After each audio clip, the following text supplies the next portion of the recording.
নমস্কার সুপ্রিয় দর্শক বন্ধুরা, আপনাদের প্রত্যেককেই স্বাগত জানাই অমৃতবাণী ইউটিউব চ্যানেলের আজকের এই বিশেষ পর্বে। আশা করি শ্রীকৃষ্ণের কৃপায় আপনারা সকলেই সুস্থ, নিরাপদ এবং ভালো আছেন। আজকের এই আলোচনা বিশেষভাবে গুরুত্বপূর্ণ সেই সকল ব্যক্তিদের জন্য যাদের নামের ফার্স্ট লেটার শুরু হয় এস দিয়ে। বন্ধুরা, আগামী এই শনিবার ফাল্গুন মাসের 15 তারিখ 1432 বঙ্গাব্দ আর ইংরাজির 28শে ফেব্রুয়ারি মাসের শেষ দিন 2026 সাল চলছে। এই দিনটি আপনাদের প্রত্যেকের জীবনেই কিছু উল্লেখযোগ্য পরিবর্তন, কয়েকটি সতর্ক বার্তা নিয়ে উপস্থিত হতে চলেছে। তাই এই ভিডিওর উদ্দেশ্য আপনাদেরকে ভয় দেখানো নয়, বরং পূর্ব সতর্কতার মাধ্যমে সচেতন করে তোলা, যাতে সম্ভাব্য সমস্যাগুলিকে আগে ভাগেই সামাল দিতে পারেন এবং সঠিক সিদ্ধান্ত নিয়ে নিজেকে সুরক্ষিত রাখতে পারেন।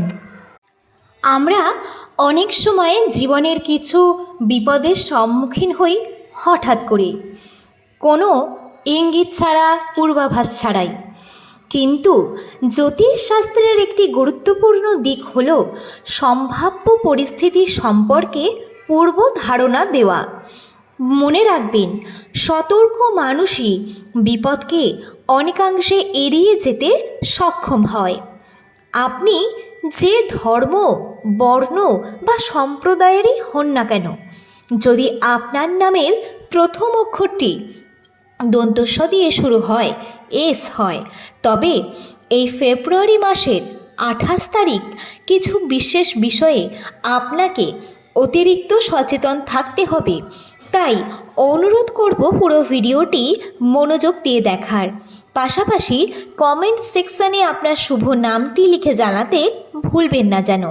ভিডিওটি উপকারী মনে হলে একটি লাইক দিয়ে চ্যানেলটি সাবস্ক্রাইব করে আমাদের সঙ্গে যুক্ত থাকুন। এখন আসি মূল আলোচনায়। প্রথমেই বলবো, যানবাহন সংক্রান্ত বিষয়ে অত্যন্ত সতর্কতা প্রয়োজন। যদি আপনি নিজে গাড়ি চালান বা নিয়মিত বাইক, স্কুটার কিংবা অন্য কোনো যানবাহনে যাতায়াত করেন, তাহলে এই দিন আপনাকে গতি নিয়ন্ত্রণে রাখতে হবে। হ্যাঁ বন্ধুরা, নইলে বড়সড় কোনো অ্যাক্সিডেন্ট বা ছোটোর ওপর দিয়েও কোনো অ্যাক্সিডেন্ট ঘটে যেতে পারে। বন্ধুরা, যারা নতুন গাড়ি চালানো শিখছেন, বাইক বা স্কুটি, ছেলে হোক বা মেয়ে, যাদের নামের অক্ষর এস দিয়ে শুরু হয় তাদের কথা বলছি।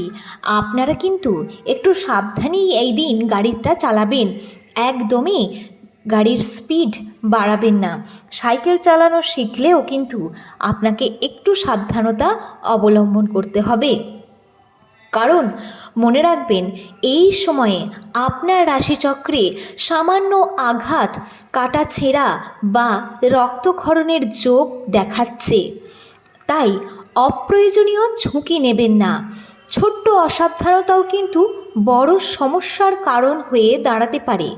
মনে রাখবেন, সচেতনতা অনেক বড় থেকে দুর্ঘটনাকেও প্রতিরোধ করতে পারে।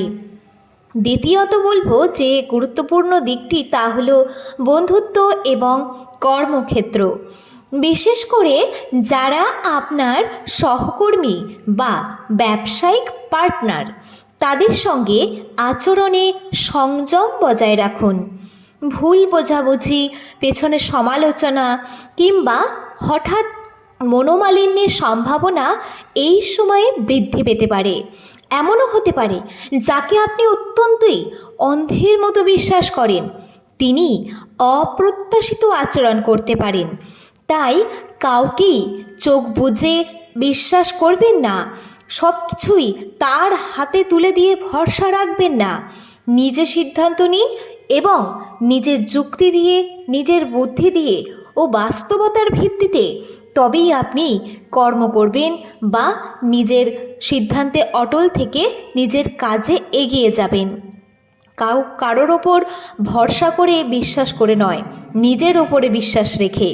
আর শুধু বন্ধুই নয়, প্রতিবেশীদের দিক থেকেও কিছু অপ্রিয় সংবাদ বা অযাচিত সমালোচনার সম্ভাবনা রয়েছে। অকারণ বিতর্কে জড়াবেন না, পরিস্থিতি সামাল দিন ধৈর্য এবং কৌশলের মাধ্যমে। এবার তৃতীয় যে বিষয়টিতে আসব তা হলো আর্থিক বিষয়ে।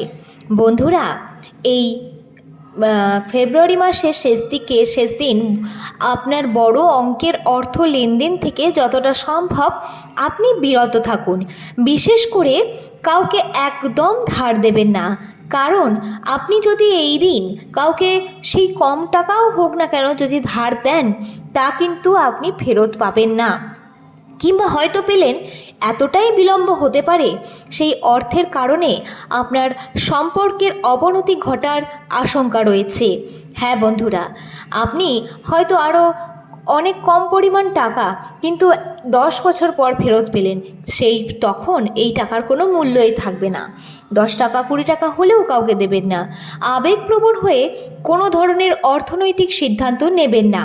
সব কিছু লিখিত ও সুস্পষ্টভাবে সম্পন্ন করার চেষ্টা করুন। এছাড়া নতুন কোনো বড় প্রকল্প, ব্যবসা বা উচ্চ প্রত্যাশাপূর্ণ উদ্যোগ শুরু করার জন্য এই সময়টি খুব অনুকূল নয়। যদি শুরু করতেই হয় তবে বিস্তারিত পরিকল্পনা ও পরামর্শ নিয়ে এবং শুভ দিন দেখে এগোন। তাড়াহুড়ো করে কোনো সিদ্ধান্ত নেবেন না। তবে একটি বিষয় পরিষ্কার করে জানিয়ে রাখি, এই মাসের শেষ দিন শুধুমাত্র অশুভ প্রভাবই নয়, এই দিন যেহেতু শনিবার তাই একটু সাবধানে থাকবেন। শুধুই যে খারাপ তা কিন্তু নয়, ইতিবাচক দিকগুলিও আমি আপনাদের এর আগে অনেক ভিডিওতে বিস্তারিতভাবে আলোচনা করেছি। আজকের এই পর্বে শুধুমাত্র সম্ভাব্য চ্যালেঞ্জগুলোর কথাই তুলে ধরলাম, যাতে আপনারা আগে থেকে মানসিকভাবে প্রস্তুত থাকতে পারেন। প্রায় 80% এস নামধারী ব্যক্তিদের ক্ষেত্রে এই পরিস্থিতিগুলি কম বেশি প্রভাব ফেলতে পারে। তবে প্রত্যেক মানুষের জন্মকুণ্ডলী আলাদা। যদি আপনার গ্রহস্থিতি শক্তিশালী হয় তাহলে অনেক বিপদই এড়িয়ে যেতে পারেন। তবুও সম্পূর্ণ নিশ্চিত থাকার অবকাশ নেই, সতর্কতা অবলম্বন করাই বুদ্ধিমানের কাজ। সর্বশেষে বলবো, ভয় নয়, সচেতনতা হোক আপনার প্রধান শক্তি। শান্ত থাকুন, ঠান্ডা মাথায় সিদ্ধান্ত নিন, কোনো পরিস্থিতিতেই আবেগকে নিয়ন্ত্রণের বাইরে যেতে দেবেন না। জীবন আপনাকে পরীক্ষা নিতেই পারে, কিন্তু সঠিক মনোভাব ও বিচক্ষণতাই আপনাকে সাফল্যের পথে এগিয়ে নিয়ে যাবে।